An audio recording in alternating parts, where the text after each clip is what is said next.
Hello बच्चों, आज हम कक्षा 12 आरोह भाग 2 का पाठ 10 की दूसरी कविता पढ़ेंगे, बगुलों के पंख, जो कि उमाशंकर जोशी द्वारा लिखी गई है और मुश्किल से 6-7 लाइन की कविता है।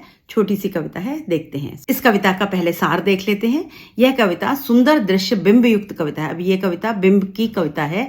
पहले वाली कविता जो थी छोटा मेरा खेत, ये रूपक अलंकार की कविता थी। अभी ये सुंदर दृश्य बिंब की कविता है, जो प्रकृति के सुंदर दृश्यों को हमारी आंखों के सामने सजीव रूप में प्रस्तुत करती है। सौंदर्य का अपेक्षित प्रभाव उत्पन्न करने के लिए कवियों ने कई युक्तियां अपनाई हैं, जिनमें से सर्वाधिक प्रचलित युक्ति है सौंदर्य के ब्यौरे के चित्रात्मक वर्णन के साथ अपने मन पर पड़ने वाले उसके प्रभाव का वर्णन। अब यहाँ जो हमारे मन पर प्रभाव पड़ता है, सौंदर्य को देख करके उसका वर्णन किया गया है। कवि काले बादल से भरे आकाश में पंक्ति बनाकर उड़ते सफेद बगुलों को देखता है। वे कजरारे बादल के ऊपर तैरती सांझ की श्वेत काया के समान प्रतीत हो रहे हैं। यह नयनाभिराम दृश्य, नयन को अभिराम मतलब रोक देने वाला दृश्य है। कवि सब कुछ भूल करके उस दृश्य में खो जाता है। वह इस माया से अपने आप को बचाने की गुहार लगाता है, लेकिन वह स्वयं को इससे बचा नहीं पाता। कविता देखिए बच्चों। नभ में पाती बांधे बगुलों के पंख, चुराए लिए जाती हैं मेरी आंखें।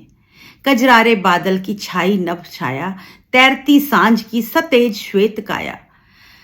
हौले हौले जाती मुझे बांध निज माया, उसे कोई तनिक रोक रखो, वह तो चुराए लिए जाती मेरी आंखें। नभ में पाती बंधी बगुलों के पांखें। अभी बच्चों बहुत छोटी सी कविता है। दृश्य क्या है? आसमान है सांझ का, यानी शाम का आसमान है और काला आसमान है। शाम हो गई है, सूरज ढलने लगा, तो सांझ कैसी है? काली। कजरा और उसमें बादल हैं, और बादल कैसे? कजरारे, कजरारे मतलब काले काले, कजरारे नैना नहीं, कजरारे बादल। अभी यहाँ बादल कैसे? कजरारे, यानी काले काले बादल हैं, और उसमें बगुलों की पंक्ति जा रही है। बगुले आपने देखे होंगे ना, सफेद रंग के चिड़िया जो बगुले होती है, वो एक साथ उड़ते हैं, झुंड।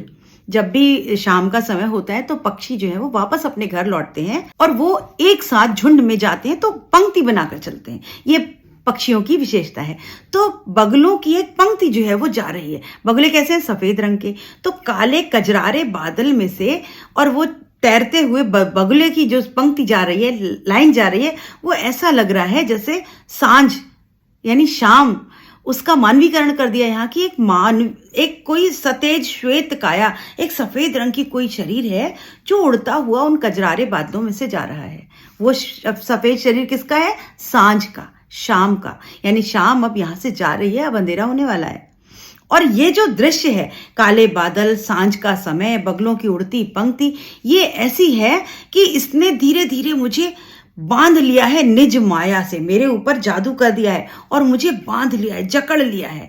उसे कोई तनिक रोक रखो। अब कवि कह रहा है उसको रोको, वो रोको। ये क्यों रोको? मेरी आंखें चुरा के लिए जा रही है। मतलब मैं अपनी आंखें हटाना चाहता हूं, लेकिन मैं हटा नहीं पा रहा हूं। मेरी आंखें चली जा रही, मेरी आंखें भी ले जाएगा ये साथ में। नभ में पाती बंधी बगुलों के पंख।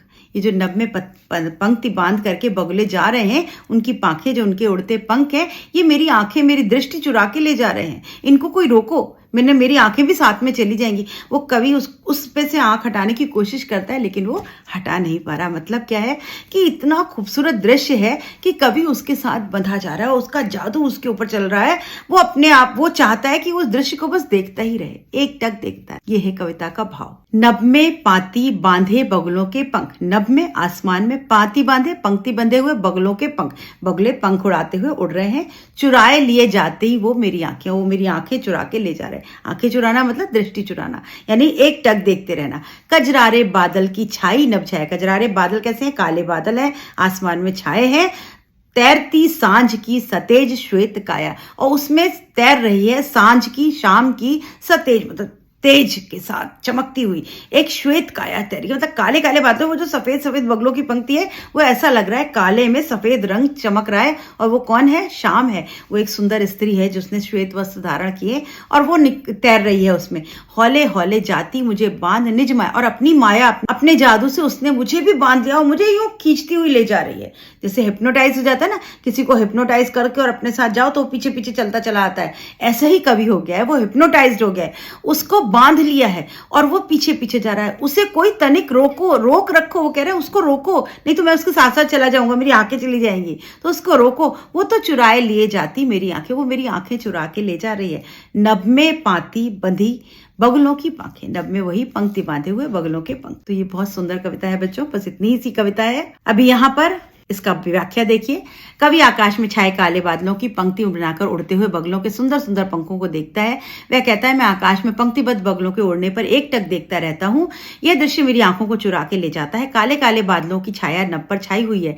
साय काल चमकीली सफेद काया उन पर तैरती हुई प्रतीत होती है। इस दृश्य इतना आकर्षक है कि अपने जादू से मुझे धीरे धीरे बांध रहा है, मैं उसमें खोता जा रहा हूँ।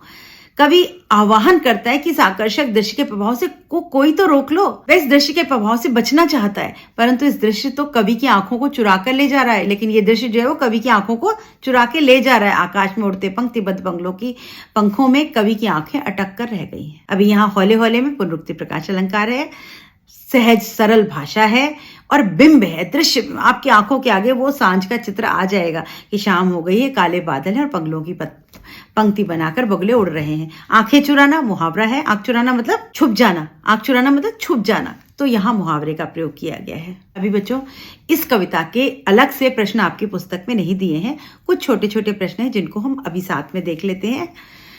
यहाँ पर कवि किस दृश्य पर मुग्ध हो रहा है और क्यों, तो आपको पता है कवि किस दृश्य पर, आप दृश्य का वर्णन कर दीजिए। काले बादल है, सफेद बगुले पंख जो है, सफेद बगुले अपने पंखों के साथ उड़ते हुए पंक्ति बनाकर जा रहे हैं। इस दृश्य का वर्णन कर रहा है और क्यों कर रहा है, क्योंकि उसका जादू की खत पे कवि पर चल गया है और वो उसमें मुग्ध हो गया, आकर्षित हो गया है, इसलिए वो इसका वर्णन कर रहा है। दूसरा प्रश्न, उसे कोई तनिक रोक रखो। इस पंक्ति में कवि क्या कहना चाहता है? कवि इस पंक्ति